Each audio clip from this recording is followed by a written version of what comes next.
Hi, everybody. This is Sasha with Midland Trust Company. Thank you all for joining us today.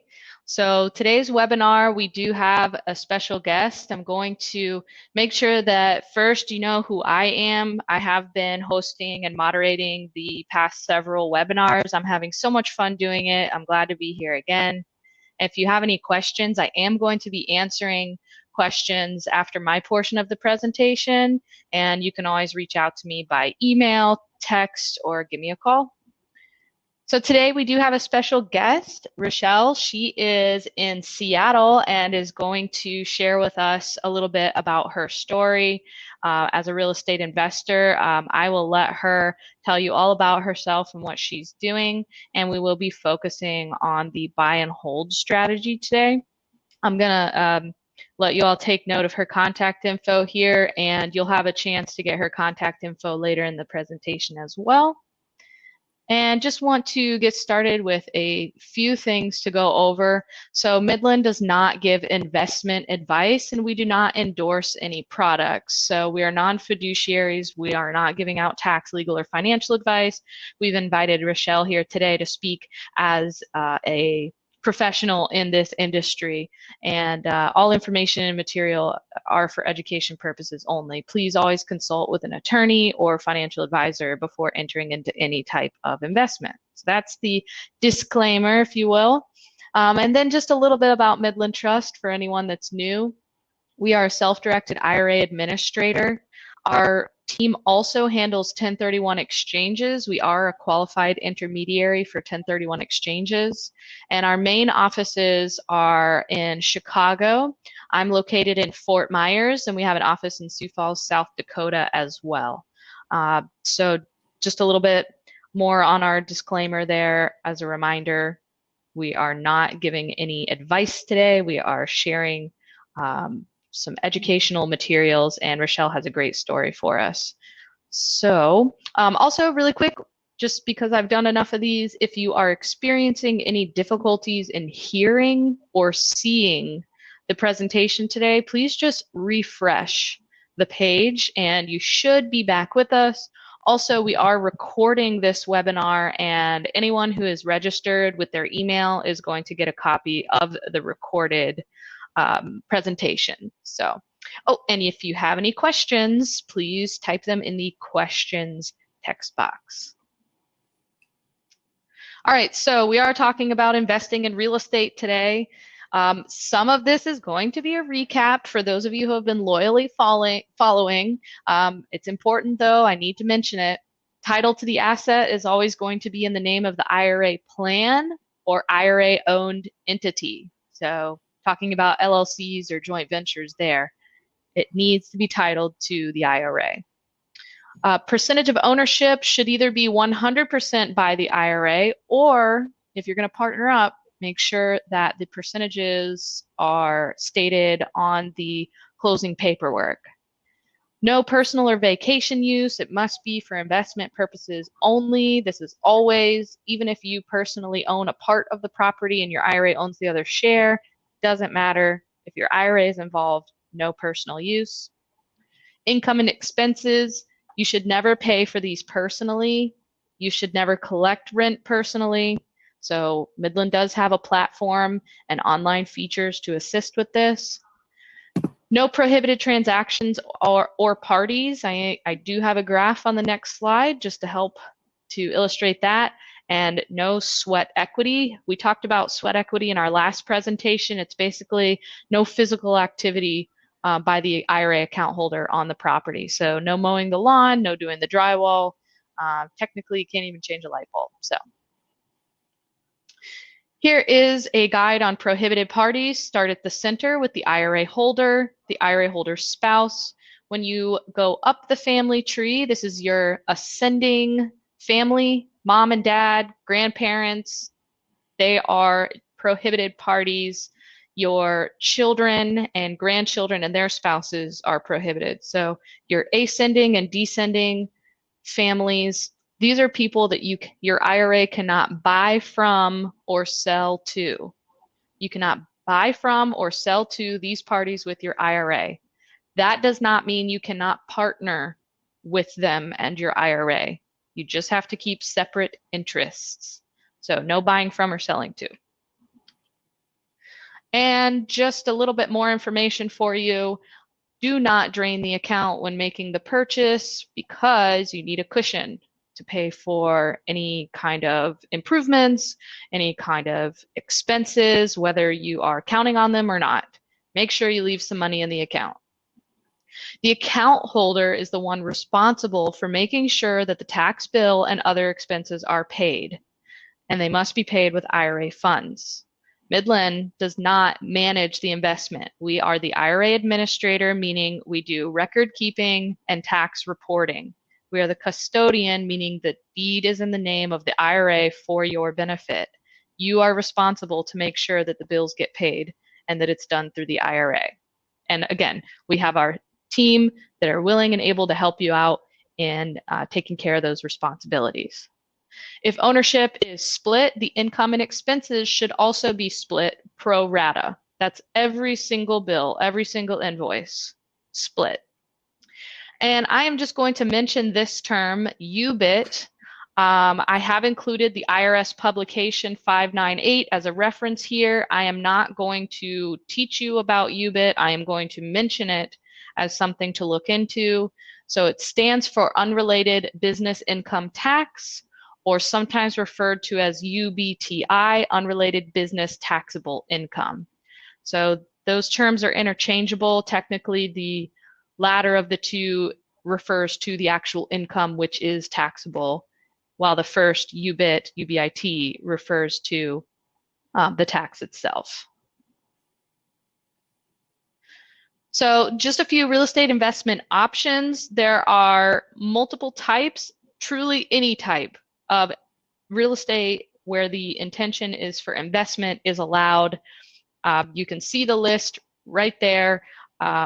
So, you know, residential, commercial, and so on. Some strategies. I just want to point out fix and flip and short-term rentals like Airbnb, or, you know, where you're renting out a week or two out of the year.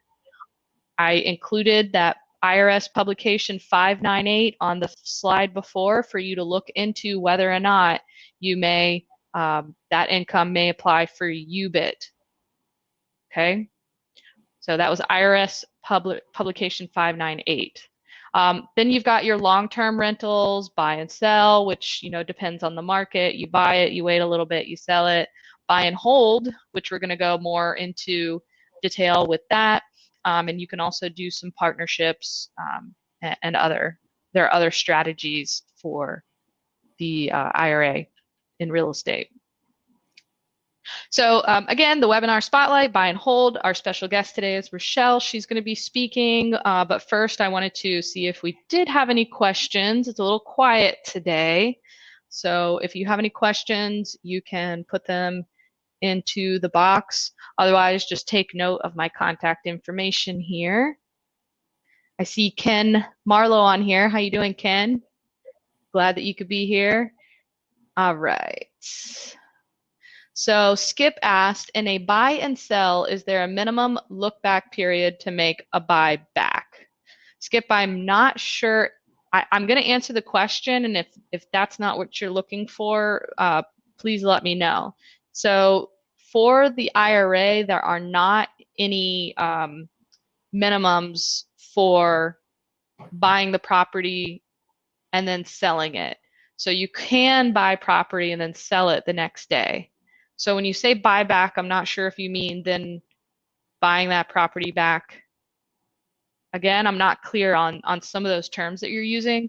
So there's not technically, there isn't a minimum hold period.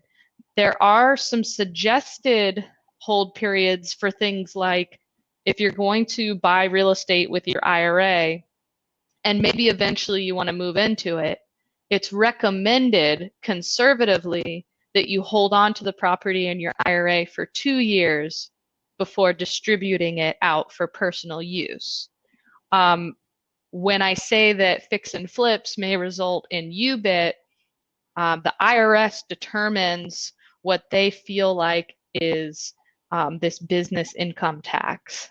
And so If you do 1 or 2 fix and flips a year, you're probably fine. But if you're making a habit out of fixing and flipping multiple properties a year, you're probably going to find yourself owing UBIT. So Skip, I hope in some way I answered your. I don't see any others coming in right now. Actually, here we go. Okay. If I sell my property to my cousin, may I buy it right back from him, or is there a minimum time? There's no minimum time. You can buy it right back from him. I'm not. It does, even though your cousin's not a prohibited party, fair market value must still be considered. So even though he's your cousin, he can't. There can't be any sweetheart deals or anything like that. Dean, I'm not familiar with UBIT. It's my understanding that this applies to financing properties. If the loan is paid off for 12 months, I understand UBIT can be avoided. Dean, that is UDFI, unrelated debt financed income. Sometimes UDFI and UBIT are discussed side by side because they're both tax that you can experience in your IRA. UDFI can be avoided if you pay off the loan. You're absolutely right. Okay. Can I loan money to another corporation I have? Rolando, no, you cannot do that. So if you own the corporation, you being the IRA account holder, if you have control over that company, then that is considered prohibited. You're not allowed to do that.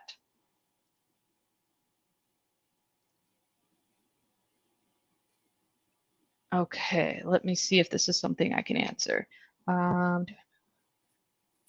So do I move money from the retirement funds at advisor to Midland until I find a property to buy, and is there a maintenance fee involved? Okay, Carol, great question. So when it comes to the step of things, it's important to know that Midland as a custodian, we have very fast turnaround. We can start to finish do a real estate purchase in 2 to 3 business days. Fantastic. But yeah, it's great. But what you need to know is when you open the account, there is a 7-day right of rescission period. Basically, that means that you can put money in, and in 7 days, you can demand all of it back, and we have to give it to you, which we don't have any problem with doing. But because of that, there is not going to be an investment purchase allowed in those 7 days. So when you're deciding on your timeline, you need to give yourself at least a week. That 7 days is when you sign the application. So you can go to midlandtrust.com, open an account, do the online application, and you have 7 days to be able to make that real estate purchase. So in those 7 days would be the perfect time to go ahead and get the documentation in order, like the contract and get all the closing documents in order. Transferring from IRA to IRA, it depends on who your custodian is, Carol. Fidelity, as an example, they're pretty fast. Their turnaround is pretty incredible. You know, I can't think of anybody else off the top of my head, but there are other custodians that standard is like 7 to 10 business days just to process the request. Mm-hmm. So it's a good idea to go ahead and open the account and fund the account and then look for the property, because it would probably be incredibly disappointing to find a property and it turns out your custodian can't get the money over to Midland for 10 days and they'll only send a check and they won't overnight it, and then it takes 5 days to clear and you might miss out on that property that you want to buy. So you can actually open your account online and there's no obligation to fund it, and you don't have any expenses until after a year of holding the account. So we can talk more about that if you'd like. Dennis, great question. Are there mortgage companies who will finance investment properties in your IRA? Okay, so I wasn't planning on going down this route today, but I will go ahead and mention that yes, Off the top of my head, North American Savings Bank, First Western Federal, a local bank if you're in the Florida area, Sanibel Captiva Bank, you can get what is called a non-recourse loan. Non-recourse means you cannot personally guarantee the loan. The bank only has the property that's being purchased as collateral. So why would a bank be crazy enough to give you a loan without a guarantee? Well, because you're going to put probably close to 40% down.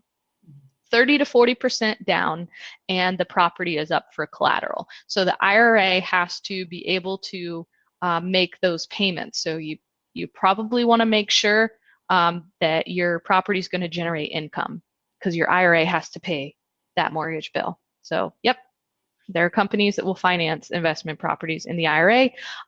However, Dean, our friend Dean, he brought up the UDFI, which is the leveraged amount.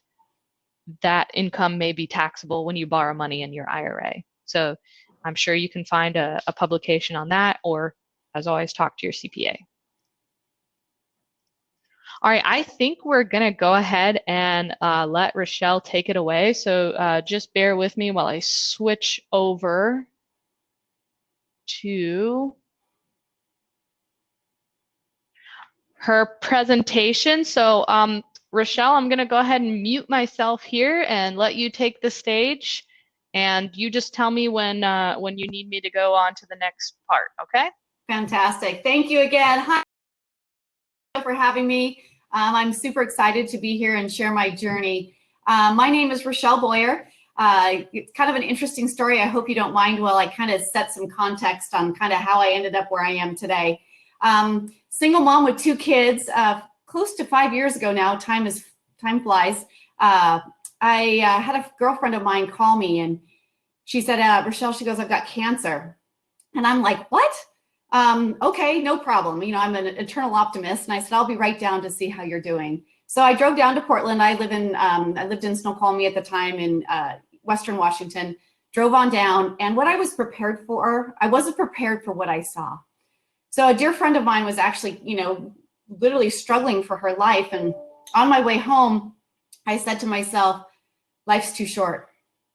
And there may be some of you that have gone through this, or maybe you're thinking about, you know, dreams and aspirations and all these things.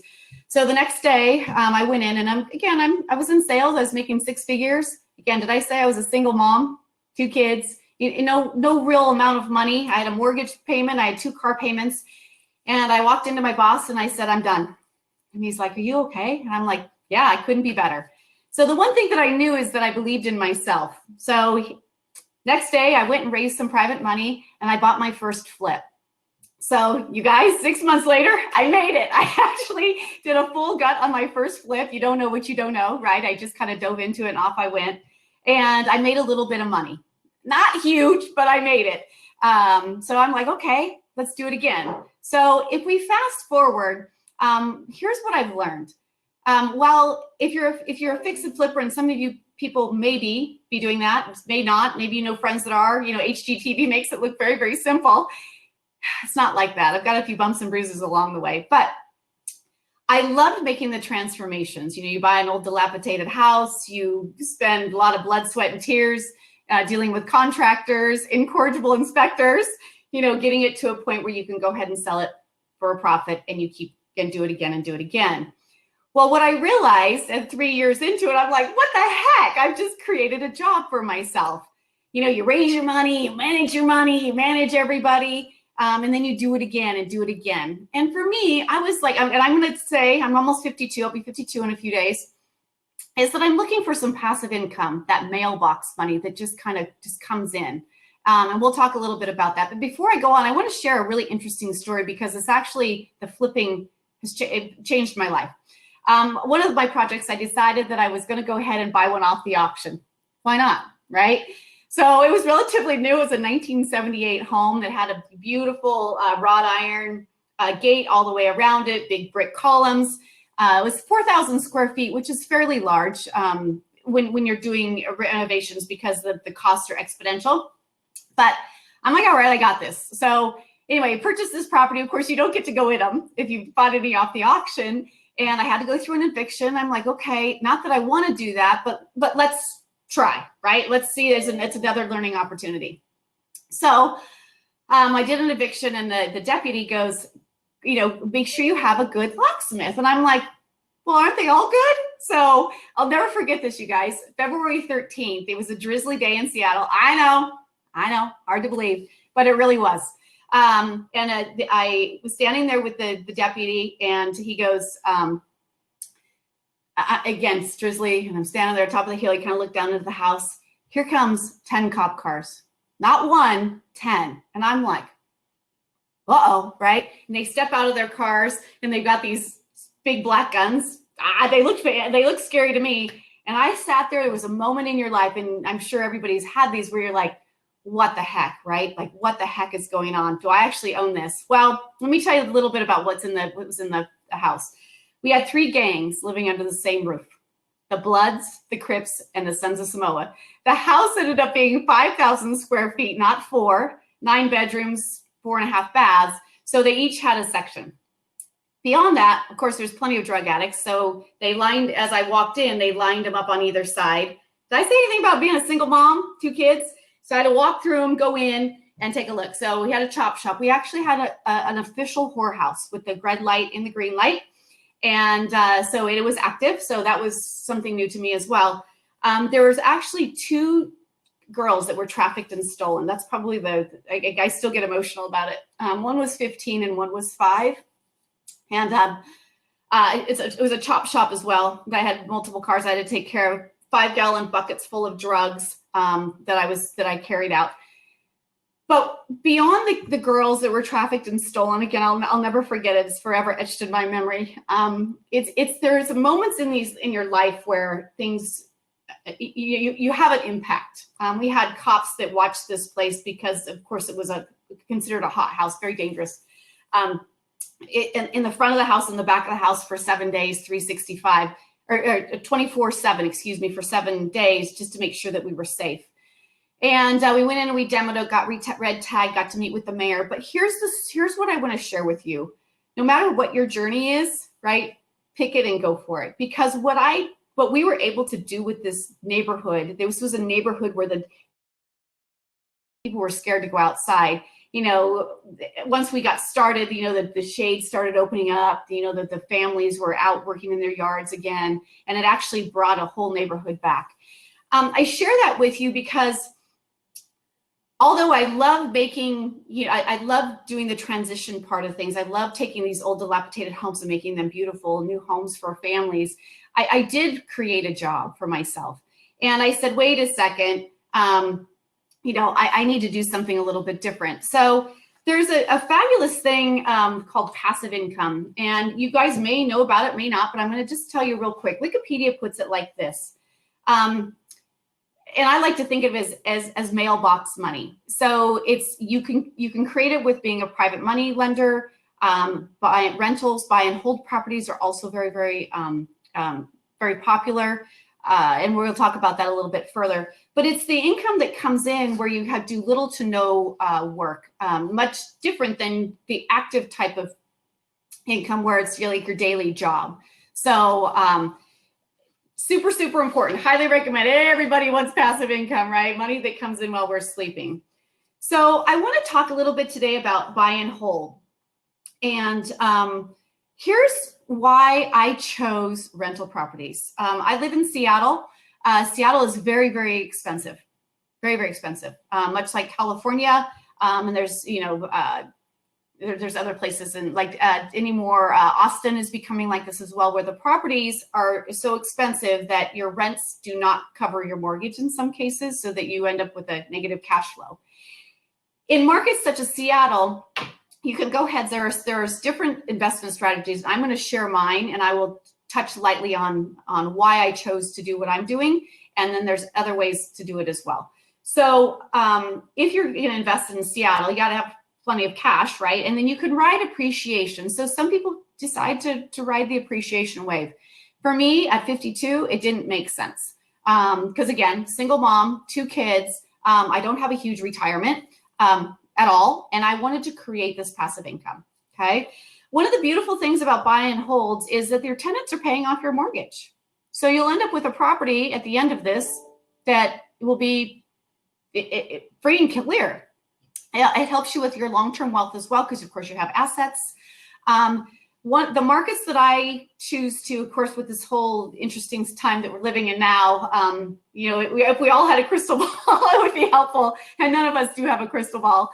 But I chose a market that was less prone to the high appreciation, therefore the big swings in depreciation. I chose more of a flat market. And again, I'll talk about that a little bit further. And then of course there's tax benefits. You're going to have depreciation and cost segregation and some other more, more important things like that. So for me, that's what I wanted as my avenue for income as I retire, as I'm getting closer to retiring. So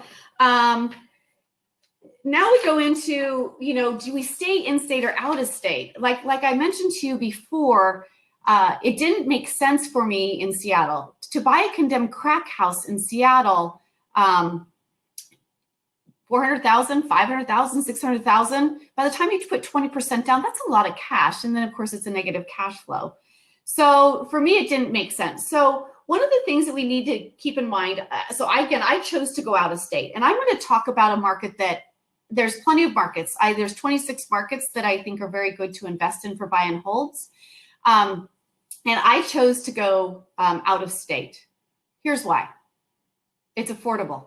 I can buy a home. I'm going to share something. I'm going to share a few things along the way, but here. So I bought a duplex for $53,000. I'll give you an example. Okay. Duplex. I bought actually two of them. My rents on that property, they're turnkey. We'll talk about turnkey here in a few minutes, but again, I want the least amount of effort with the maximum amount of cash flow I can have. So 53K, got a duplex by getting $1,050 a month in net cash flow. Pretty good. So for you numbers guys out there, that works, right? Super, super inexpensive. And again, it cash flows nice. So I had to move out of state. And one of the things that you need to keep in mind from what I've learned over the years is it's all about your team. Absolutely, positively crucial. And I've become laser focused. So I don't want to have one property here in Iowa and one in Florida and one in Pittsburgh and one in Texas and one in Florida, because I don't believe you can scale. And for me, I would like to end up with $30,000 net per month in passive income. So in order to do that, I need to make sure that I have a fabulous acquisitions team, like the best, the ones that can find the deals, and not just one deal, but I would like portfolios of deals. So that's super important. Number two is boots on the ground. What are boots on the ground? So I'll give you an example. My partner of mine in Pittsburgh, again, that's like thousands of miles away. I can call him and say, hey, John, can you go check out this property? It actually came to, here's a, 123 Elm Street. Does this look like a good property to go ahead and purchase? So absolutely, he can go ahead and take a look at it. He can be on, he's honest and make sure that it works for all of us. The other thing is if we have an issue, let's just say, and they're going to happen. Yeah, no, it's going to happen. Let's say we have a hot water tank that burst. I can say, hey, John, would you be real quick, run out there and, make sure that that gets taken care of. So really, really, really important, good boots on the ground. The third important thing for me is obviously a great property manager. There are a fair number of property managers out there. Some are good, some are not so good, just like anything. But finding a good property manager is key. Absolutely key. So with me, of course, will not, and I'm not a slumlord. I don't want to be, that's not my investment strategy at all. So when I sit down and with my property manager, when we bring on properties, is I want to make sure that we have expectations. I need them to be nice. I need them to be clean. I need them to be dry. I need them to be well kept, because the tenants are the most important part of all this process. So property manager is key. The other thing is turnkey. What is a turnkey property? So for me, and so for I think a majority of the investors that are looking to just have mailbox money, simple, easy passive income, is to buy turnkey properties. It means the roofs have got a minimum of 10 years left on them. The mechanicals are good, newer, in good working condition. That the properties have been updated to rent quality, and that the buildings, whether you do multifamily or single family, that they're in decent shape and in decent neighborhoods. So in my opinion, for me, again, as almost a 52-year-old woman, I know, looking not a day over 30. I'm just kidding. Anyway, it's really, really important that it's easy, that I'm not creating more problems. Now, there are a whole nother set of investors that are okay buying, the distressed properties and renovating them, and then, renting them and then burring them. You've heard of probably the burr method in the as well. But to start out, I think it's important to do turnkey. So anyway, that's what team is crucial. And I think you guys understand, you guys are all smart people, that to create a team in each different market can be very challenging. That's why I'm saying, pick 1 or 2 or 3 markets, network. Did I say network with great people so you can create teams so that you don't end up, in the weeds making bad decisions. So that would be my advice. So the other thing is know your market. Like we talked about, if you're going to invest in Seattle, it's an appreciating market, again, based on our new globe, right? Our crystal ball, who really knows, but generally it's an appreciating market. For me, again, 52, and this is my strategy, is that it's really important that I have consistent cash flow. Nothing sexy, consistent cash flow with nice, very, very nice properties that again, I'm going to hold long-term. One of the interesting things about Pittsburgh, where I chose to be, and I'll talk about this a little bit further because I think it's an interesting market, is that back in 07 and 08, when all the other markets tanked, they were up 1.5%. I don't know, that there's something to be said about that, especially in the unknown, future. We don't know what things look like. So for me, it works. Consistent cash flow. The other great thing about Pittsburgh and the portfolio that I currently own is that people they live there for an average of 4 years. So I think that, what the heck, right? That's, have like low turnover. So always check crime, population, and jobs. So we're going to talk a little bit about Pittsburgh, because I know Pittsburgh. You guys are thinking, much like I was thinking, I'm like, Pittsburgh? Where's Pittsburgh, right? And so I used to think of it, and we all do, as the Rust Belt. It is. It was back, again, it's the working class. There's some fantastic companies there. But here's what most people don't understand, but most people don't realize, is that they are actually going through a huge transformation right now. They are home to tech giants, such as Google, Apple, Uber, Carnegie Mellon's there. They have a leading robotics school. They have thriving colleges and universities. Of course, they've got their sports teams. It's one of the cities that it's kind of an unsung hero. If you go back and visit, and you got to be careful of neighborhoods, like you have to be careful in any city, but there is major transformation going on. There are hedge funds that are actually purchasing full blocks and revitalizing whole neighborhoods. So again, it's about networking with good boots on the ground and acquisitions guys, so that you can go ahead and get nice portfolios. So pretty exciting. Bigger Pockets recently announced that Pittsburgh to be one of the top ranking cities for cash flow markets in 2020. I like it, right? Kathy Fetke, she's a good friend of mine as well. She's a Real Wealth Network.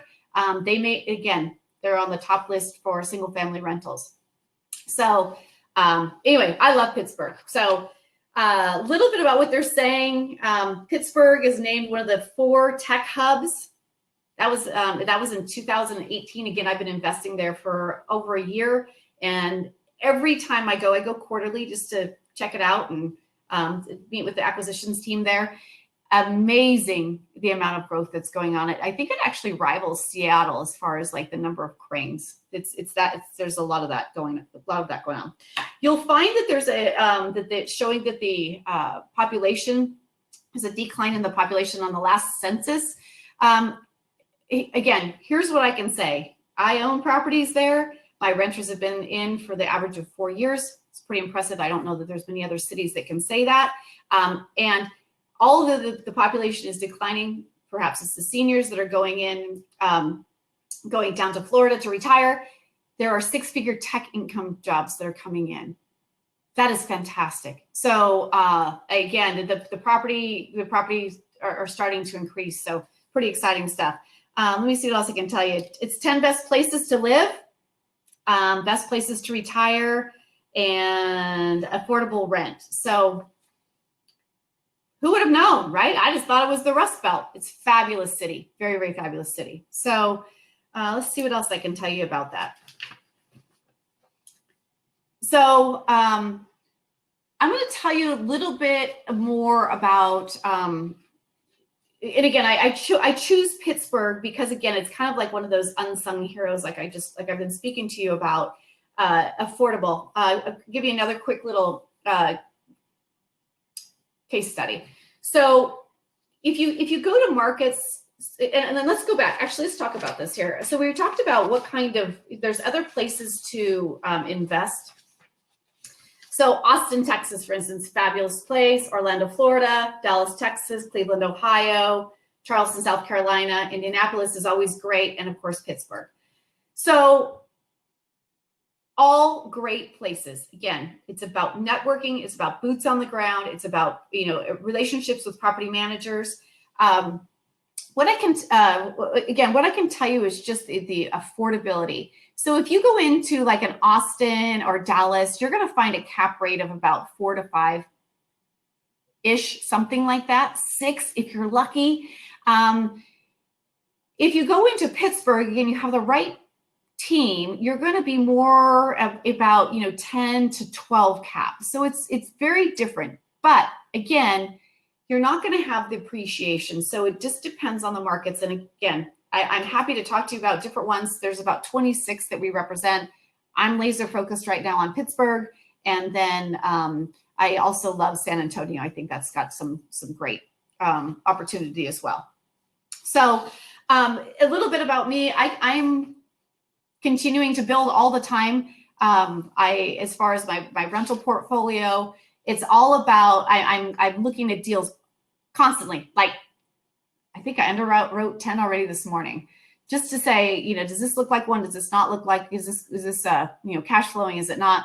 So for me, we look for turnkey. I think most investors, when they first are beginning on their journey, I think that it's important to go in and have a great experience. Not having to worry about contractors. It's hard enough when it's in your backyard. Not having to worry about inspectors. Municipalities are very different from state to state. So for me, I think it's when you're first starting, turnkey is important. Now there are those investors that again are looking to buy. I've got a property that just came across my desk today. Believe it or not, $2,000 buys you a nice 1,600 square foot home. But with that being said, the renovation, as you can imagine, it needs a lot of work. So, it may not be, it's not, it may not be the best thing to do, especially if you're first, getting started. So, and I'm all about cash flow, cash flow, cash flow. So at my age, and I want to put the least amount of money down and into the property, and I just would like it to net cash flow. The other thing we're always looking at is mobile home parks, storage facilities, and of course we have access to much larger multifamily properties as well. So it's just not single family. It's not duplexes and fourplexes. So there's a wide range out there. So keep that in mind. I was going to say something else. Yeah. So some really important things to remember as you're investing, whatever you decide to do, is it does not happen overnight at all. I mean, I've been 5 years into it. Again, you get a few bumps and bruises along the way. You have some successes. you have a lot of relationships, great teams, and relationships that you build. And that's the key. Absolutely the key is about being with the right people. You know, have a growth mindset. Don't be afraid to fail, because once you get started and you do your first properties, it's like, oh, well, that wasn't bad. It seemed much scarier. Or, you know, because again, if somebody believes it and they're willing to invest in that same area, then sometimes it helps to make it so it's not quite so scary if you're out of state, because sometimes that's a big barrier, and it's really not. It's much more affordable. And again, it's about the team. And just know that there's not a perfectly clear road. Again, I originally started on my journey doing flips, and then I've wholesaled some deals, and then I said, wait a minute, time out, right? If I'm going to raise money and I'm going to do this, why not have a consistent cash flow, build wealth over long term? Makes way better sense to me, and it's less risky for an investor as well. So my investors that worked with me on my on my flip properties, you know, the interest rate is greater, but the risk is greater as well.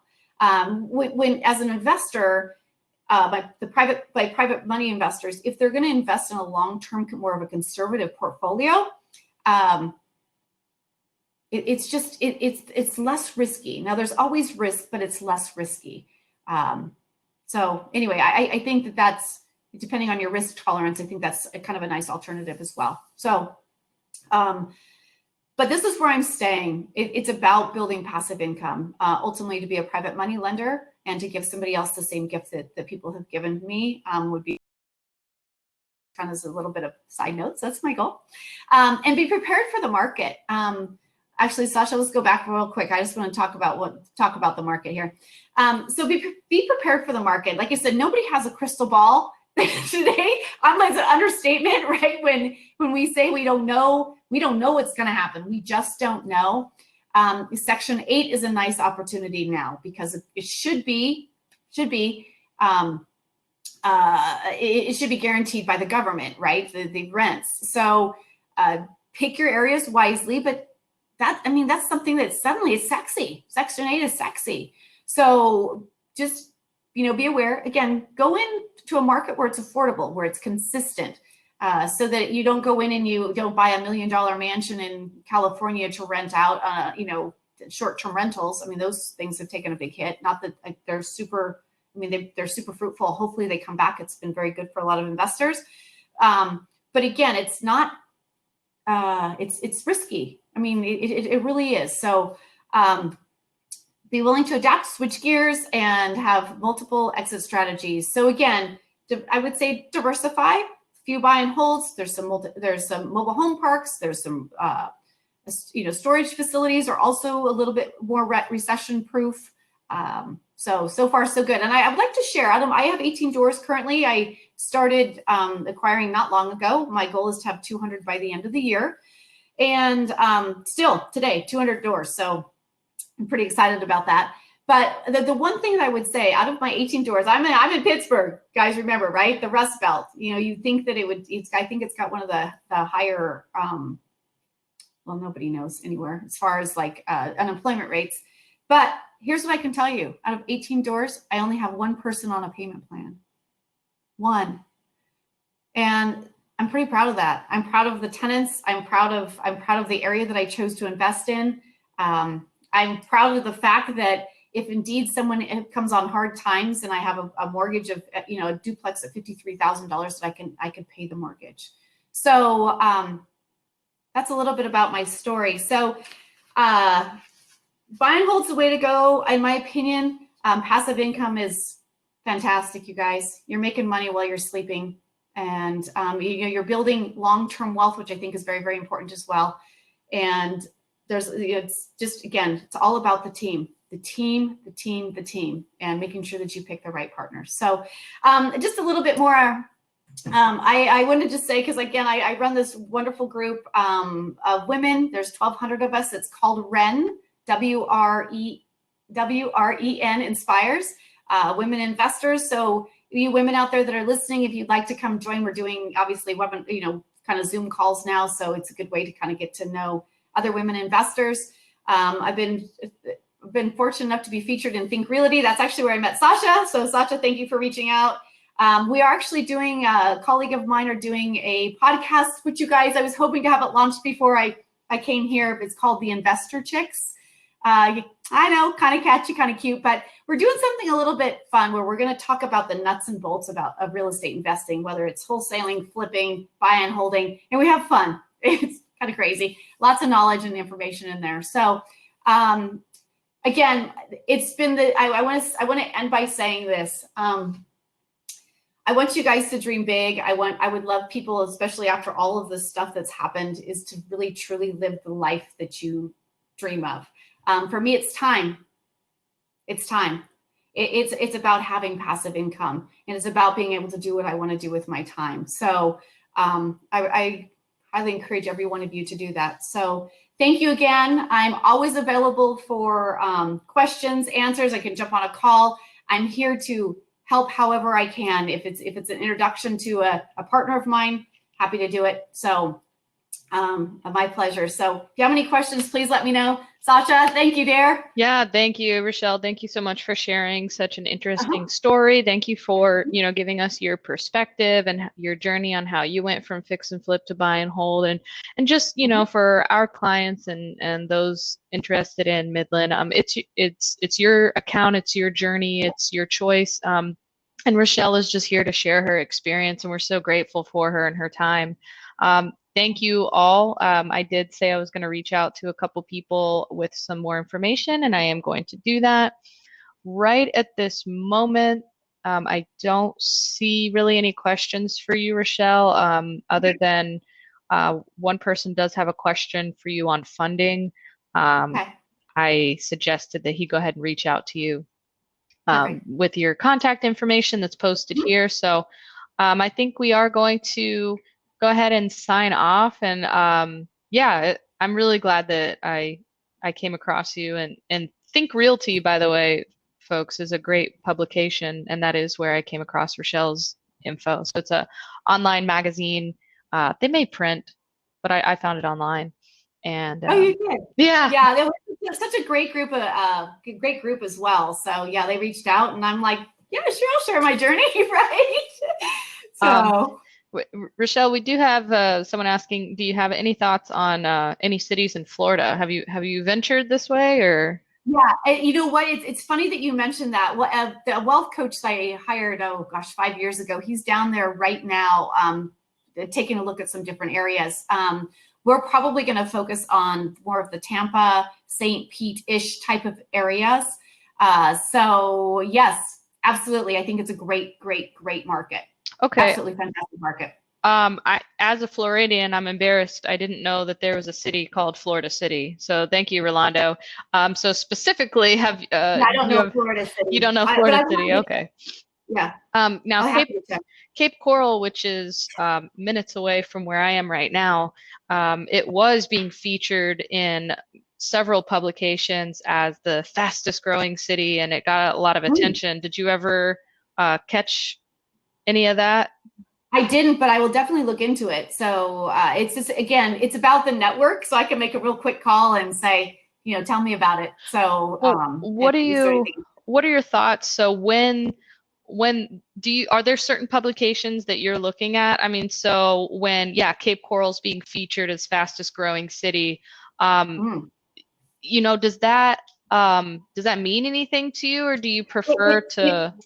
It sure does. So I will definitely look, and oftentimes you get your information from people, right? Because everybody's looking at different sources, and it's a conversation like this. So I'll go ahead and do a quick little call to a friend of mine and say, because he's got brokers in every area, and say, hey, what do you know about this? Are there any deals out there? So sometimes when they become the fastest growing cities, sometimes you're past the curve of finding good deals. And that's, again, why I keep going back to Pittsburgh. Guys, it doesn't sound sexy. It surely doesn't, but it's right before the curve, the bell-shaped curve.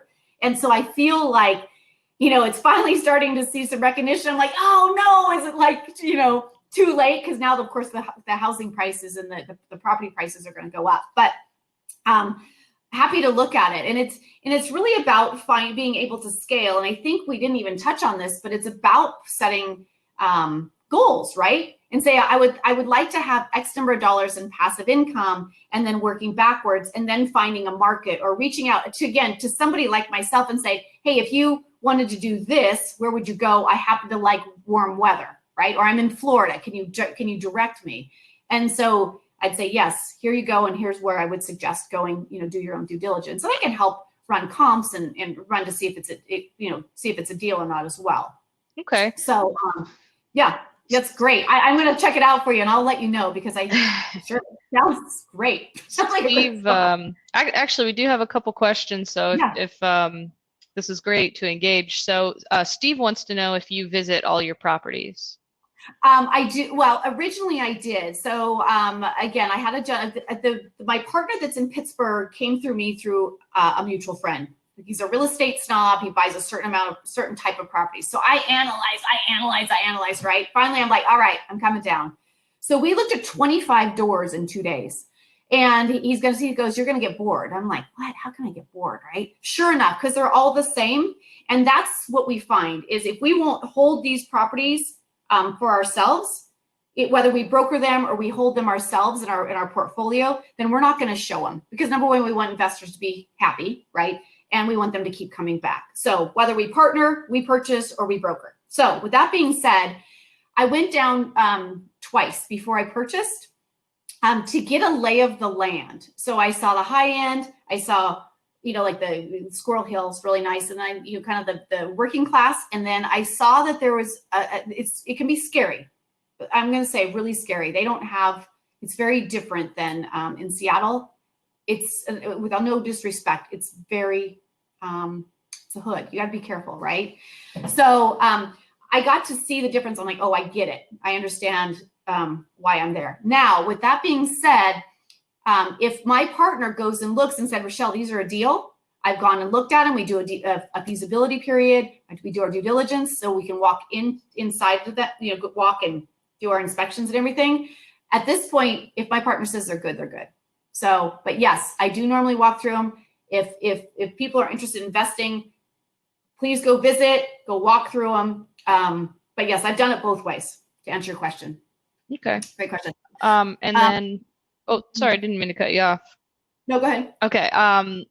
Any thoughts on buying vacant land and building? Yeah, I mean, you can do that. I personally have not done it. I have plenty of colleagues that have. Will I eventually? I don't know, maybe. If Rolando is interested in doing that, I can do an introduction, but but no, I have not done it personally. Okay. And do you know anything about Milwaukee? Yeah, I have some colleagues of mine that are actually in Milwaukee. She bought Sight Unseen. She's from Milwaukee, and she ended up having it has nothing to do with Milwaukee. It's a very great cash flowing property or a cash flowing market. Again, be careful on where you're at. That's the one thing I would say. She has just had a heck of a time with tenants. It's just one of those things that happened that this has nothing to do with Milwaukee. But yes, it is a good investment location. So I have actually two of my investor friends that are in there. Columbus, Ohio is fabulous. With the medical center there, it's super good. What I would be afraid, I'd have to look at the numbers. Again, I have one of my dear friends is one of the biggest wholesalers out of Columbus area. Is that I believe that the prices of the properties have gotten maybe, a little bit expensive. But Richard, if you're interested in going into Columbus, yes, it's a great market, especially about a year ago. It was one of the best. Great question. Well, anybody fantastic. Else? Yeah. Anybody else?